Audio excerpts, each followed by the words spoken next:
Hey everybody, and welcome to my treehouse. My name is Bobby Farlice-Rubio, and I'm a science educator at the Fairbanks Museum and Planetarium in St. Johnsbury, Vermont. And I've made this video so you can go out and identify the trees that grow in our backyards at this time of year in the spring when the snow is just melting and there are no leaves on the trees yet, so you can go out and find them by their bark or by the buds or by the twigs. And of course, that's for the deciduous trees, the ones that lose their leaves. And then we have some evergreen trees that always have leaves at all times of the year, and we'll explore some of those too. Now, you don't have to live in the Northeast Kingdom of Vermont to use this video. If you live in anywhere in northern New England or northern New York or in Canada, you can also take advantage of this video because a lot of those same species live in your forest too. So join me as we walk around the woods and learn about all these amazing trees.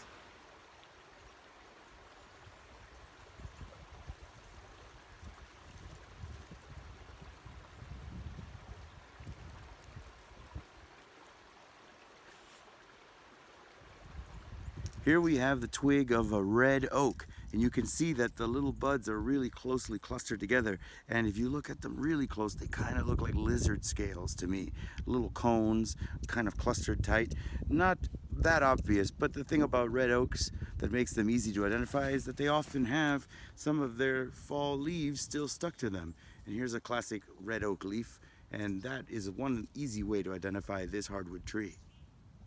So this is the bark of a red oak tree, and you can see that when it was younger wood, the bark was smooth, but as it gets older, it has to stretch. So red oak looks like a lot of stretch marks, deep gullies in what was smooth bark when it was young. Here is a very large red oak, and when they get this tall, you probably won't be able to see any of their twigs or buds or even the leaves on the tops of the tree, but these trees are huge.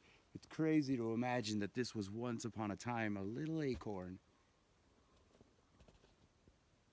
One of the best things about red oaks, and something that I might teach you that could actually save your life, is that those little caps that come with the acorns they make, well, don't expect to find any acorns by this time in the spring. They've all been eaten. But these caps could actually make a life-saving emergency whistle.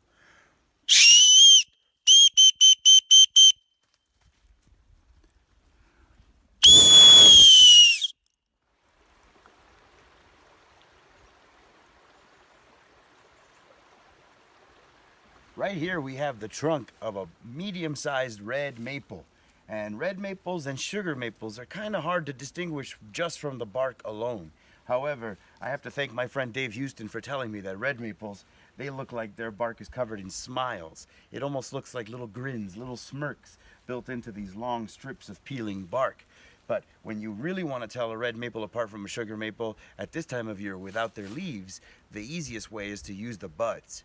In the springtime, right now, when the snow is melting, those red maple buds get very swollen and they're bright red, and they almost look like little fruit on the ends of twigs. Sugar maple buds won't look like that at this time of year, so that's one way you can tell them apart. But red maples are also one of the most amazing trees in America. They grow all the way into Canada and all the way down to Florida. So this is a tree with an incredibly wide range compared to the sugar maple.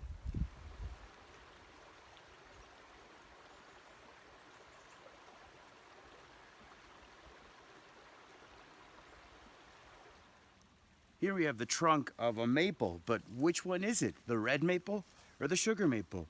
Well, at this stage of their development, these trees look almost identical at the bark level, so you might have a hard time. Once they get older, their bark looks a little different from each other, but when they're this size, the easiest way to tell a red maple from a sugar maple is by looking at the twigs and the buds. Here we have a branch from a red maple tree. This one is small enough so that the branches are visible close to the ground. And if you look at these buds, you can see not only are they dark red, but they're round and they look like they're swelling up. They're getting ready to pop. Red maples are some of the earliest trees to flower in the spring. And when these trees flower, it usually signals the end of the maple sugar season.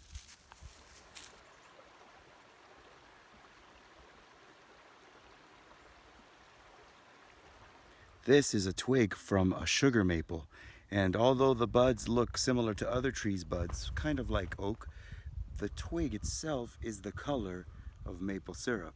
So if you see this little twig, the last year's growth, the color might help you identify the twig as much as the buds will. Here we have a pair of stately sugar maples that might be at least 150 years old, and they're still getting tapped for their sweet sap.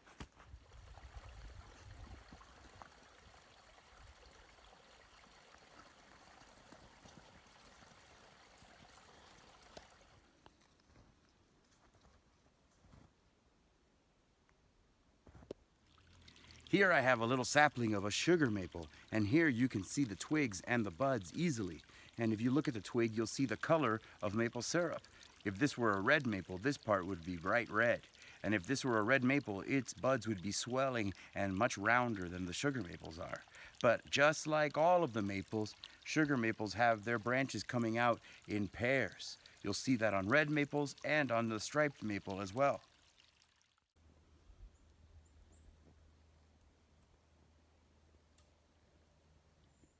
Here we have the distinctive bark of a striped maple. These are the stripes that give this tree its name. And they never get very big, striped maples, but they're a very abundant tree. And you'll often see them getting nibbled by animals like deer and moose, and even snowshoe hare. In fact, this is why this tree is also known as moose wood. This striped maple twig you can see has been chewed by something, most likely a deer. They like to eat the bark at this time of year when there isn't a lot of food to eat. And if you look up here, you can see somebody nibbled off one of the striped maple's buds. And last year, the same thing happened here. So striped maple shows a lot of signs of animals that like to nibble on it and eat parts of this plant. Hum, hum, hum, hum, hum. They've eaten the buds right off of the twigs. This is what a striped maple bud would look like before the deer eat it. It's a reddish, kind of cone-shaped, but it's very smooth. And altogether, the twig of a striped maple kind of looks like bamboo when they're very small.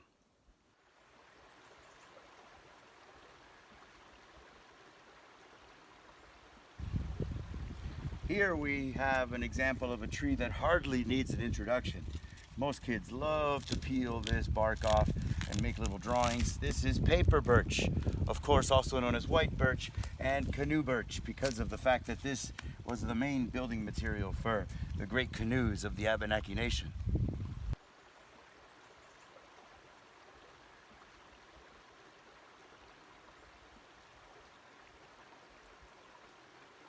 Here we have the trunk of a big yellow birch. I don't think you need much help in telling this apart from the white birch because of its color. Notice that the bark is also very peely, but it peels in much thinner, smaller strips. But they're beautifully iridescent and a tree that is very easy to tell apart from all the rest.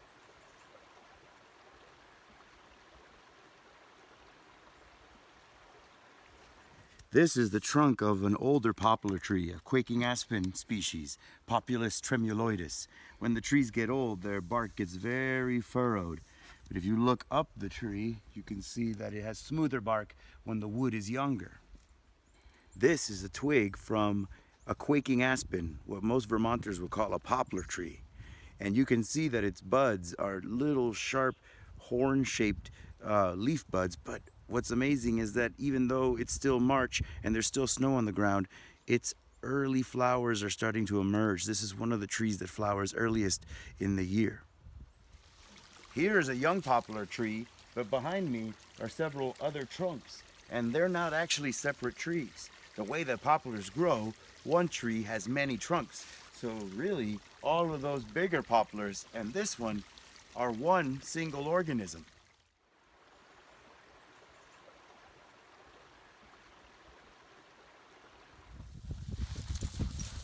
It's typical for young beech trees to hold on to some of their leaves, which is a really easy way to identify them in the winter. Plus they rustle in the wind and they give some color to an otherwise low color landscape in the winter time. If you don't have the rustling golden leaves to help you find a beech, then you can always use its leaf buds. They look like a cigar. In fact, I've heard a little trick to help you remember this: smoking cigars on the beach, which is a very bad habit, kids. Here we have the trunk of a medium-sized beech tree, and beeches are one of the only hardwood trees around here that can grow very large and still keep very smooth bark. I've heard that this is a trait that they have from when they grew in the tropics, and in the tropical environment like the Amazon rainforest there are too many air plants that might cling to the side of a trunk, so they tend to have smooth bark down in the rainforest, and this tree somehow has managed to move all the way this far north, keeping that adaptation. And because of the smooth bark of some beeches, you can actually see the claw marks of the many animals that have skittered up and down this tree trying to get the delicious beech nuts that are available in the fall. Oh, you poor thing. This is a beech tree also, but for the last 100 years or so, a strange invasive fungus has arrived in our forest and has made most of our beech trees look like this. It's a tiny little scale insect that introduces the fungus, and once that fungus gets into the bark of the tree, it starts to get these horrible blisters, and eventually those scars dominate the tree trunk and cause the tree to die prematurely. So there are some trees in our forest that are resistant to the fungus, and it's those trees that will be the forest of the future.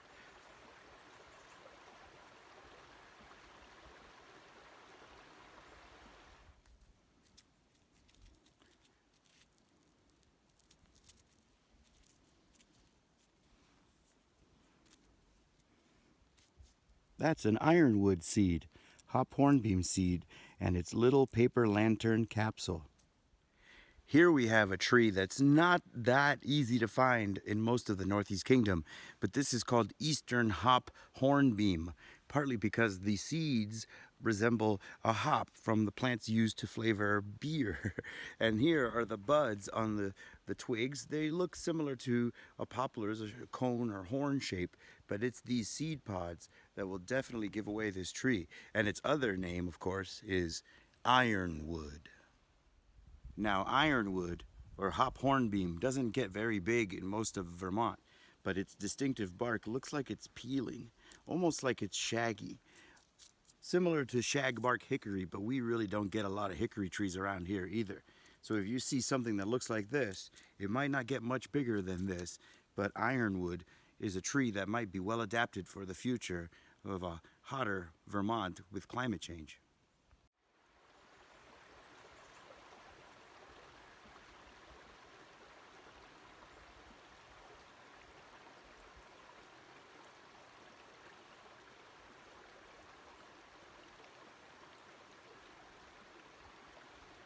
Here we have a little balsam fir tree. They get much taller, and sometimes the needles might not be close enough to the ground for you to see them. But when they're young, it's easy to tell these apart from our other evergreens like the spruces. Balsam firs have needles, but they're very soft. So think of furry fir, something you wouldn't mind rubbing up against compared to a spiky spruce that actually kind of feels sharp and pinchy. Well, not only that, but balsam firs have needles that are pretty flat. So instead of being rounded and pencil-like on a spruce, these are very, almost two-dimensional. So when you try to twist them in your fingers and spin them, you'll find it's nearly impossible compared to the easy-to-spin spruces. Here we have the trunk of a large balsam fir. When they get this big, you might not be able to see the needles up close because they're all up in the crown. However, this tree's smoother bark helps you tell it apart from all the spruces. As a matter of fact, balsam firs are famous for having these little pockets of pitch that pop very easily when you squeeze them, and this stuff is very sticky for bugs that are trying to get into this tree. So it's sort of a defense mechanism, but it's actually one of the most wonderful smells of our forest. Oh, Christmas tree! This is a balsam fir too, just like the ones that grow in our woods, except this one was raised on a Christmas tree farm, so it got really bushy because it was pruned and sheared to make it grow that way. But it is the same species as the balsam firs that grow in our woods.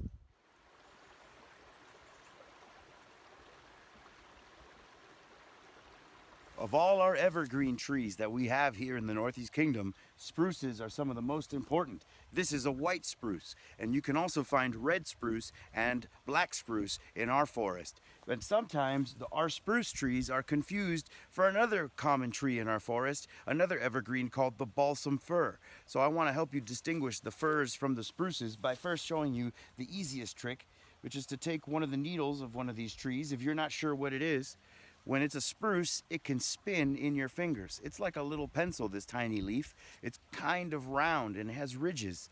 And this is one of the tricks that helps you distinguish a spruce from a balsam fir. When you get a balsam fir needle in your fingers, you will not easily be able to spin it this way. So that's one trick. Another trick is to tell the difference between a white spruce and a red spruce. The white spruce has slightly longer needles, and they're kind of dull color. They almost have that kind of bloom you see on grapes and plums when you buy fresh fruit. They're not as shiny as what you'll see on a red spruce. And all of the spruces are kind of spiky. Think of spiky spruces. This is not the kind of tree that you want to crash into when you're walking through the woods because it hurts. Each of these needles is very sharp. When you find a balsam fir, you'll find that they feel a lot softer. Oh, one more warning about this white spruce. Of all the species that we have in our woods, this is the one that you may not want to bring a sample into your house because when you crush the needles and you smell the sap and resin of this tree, it smells a lot like cat pee. This is why a lot of folks in Vermont call the white spruce cat spruce. It might smell like your litter box.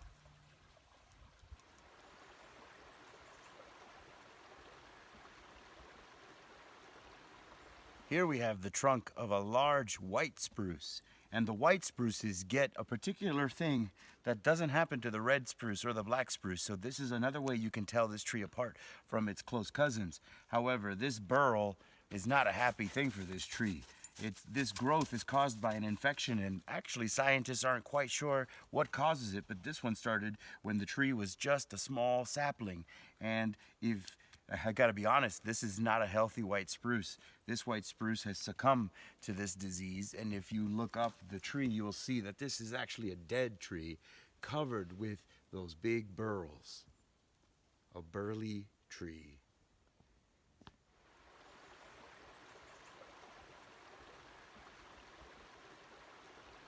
Here I have a branch from a red spruce tree. These needles are not that different from the white spruce, but they're a little bit shorter and smaller, and they're kind of angled a slightly more of an angle from the twig. But the other thing I use to tell red spruces apart from white spruces is that the red spruce needles are a little bit more shiny. They have a little bit more gloss to them compared to the dull white spruce needles. And also, if you happen to crush the needles on a red spruce, it will smell a lot better than the white spruce. And if you look at the underside of these twigs where the needles are attached, you can see that they're a little bit redder, orange color compared to the yellowish pale color of the white spruce. So red spruces, white spruces, they tend to grow in the same places, but white spruces tend to grow in fields that used to be open, like an old pasture on a farm, whereas red spruces do very well in the understory under older trees. So this is a tree that you might see in the young form on the forest floor, whereas the white spruces next to it might be much older and much taller.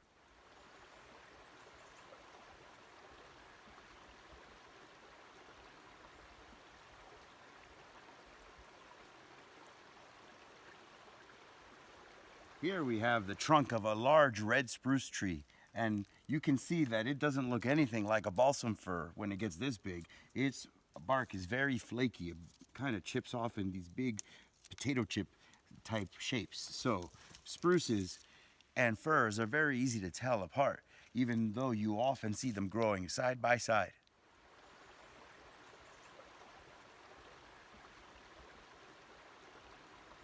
Well, here we have the gnarly trunk of an old hemlock tree. This is one of our conifers that the bark actually resembles some of our hardwood trees like maples or even a white pine. But when it comes to identifying a hemlock, the easiest trick is to look for the needles. And since it's an evergreen, they're always green. With hemlock trees, you've got these little tiny needles that look just like a balsam firs, except they're about half sized. So it looks like miniature balsam fir needles. That's one of the easiest ways to tell a hemlock apart from its other conifer cousins. But because hemlock needles are so bunched together, so tight, hemlock trees create a lot of shade. You can almost tell you're near a hemlock tree just from the fact that it feels darker than anywhere else in the forest.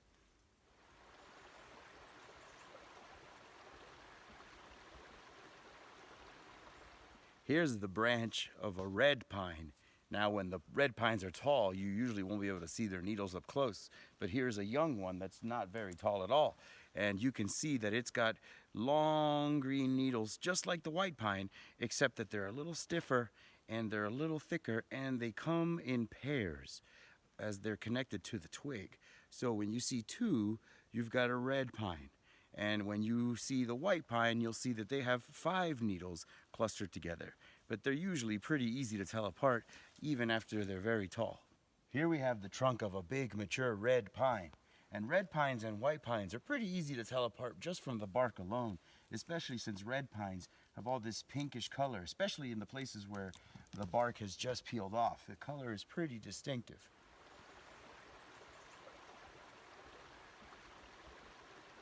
Here we have an example of a very young white pine, and this white pine has smaller needles that are very soft, not so prickly as the red pine, and especially when you look up close, you'll see that they come in sets of 5 as they're attached to the twig. Here we have the trunk of a majestic white pine. We have white pines in abundance here. We also have red pines, and their bark is pretty distinctive from each other, but when the white pines get this tall, you might not be able to reach the needles. They might be too far off the ground, but you can probably tell just from the size and the nature of the bark that this is a white pine. Back in the days of the colonies, these trees all automatically belonged to the King of Britain. They were reserved as royal trees to be used in making the masts of the ships of the Royal Navy. So in the old days, back in the 1700s, these trees would get marked with a crown saying that they belonged to the king.